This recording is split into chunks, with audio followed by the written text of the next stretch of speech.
This video will serve as a general guide for Downpour Drenches the World in the Spirit Island board game.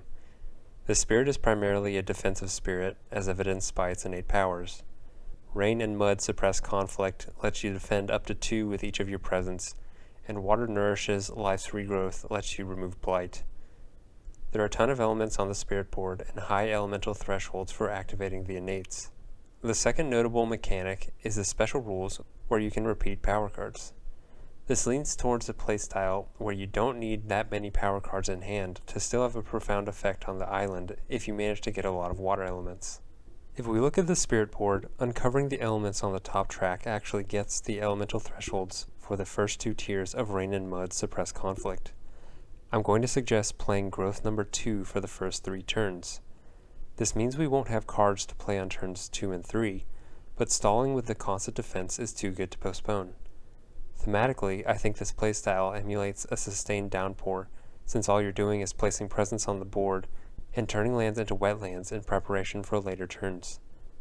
On turn 4, use growth option 3 to gain a minor power.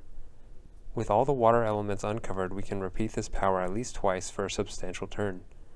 Reclaim and start moving into major powers at your discretion. The starting unique power cards are already very good and can easily take control of the island. On later turns, Foundations Sink into Mud can be repeated multiple times to deal with towns and cities.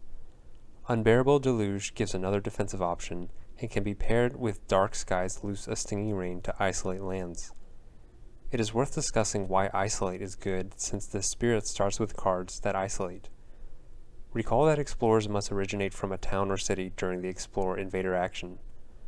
The primary effect of Isolate is to make it so new explorers don't happen by either isolating a town or city, or an adjacent land, so if corresponding land type comes up, there isn't a new explorer. Note that boards are designed so that there is a town or city adjacent to every land in the beginning to guarantee an explore into any land type. This reinforces the idea that we want to be pushing invaders towards the coast. If we can control the source of explorers inland, it becomes much more manageable as the game progresses. Look for opportunities to isolate lands as you play this spirit. Thanks for watching, and I'll see you in the next video.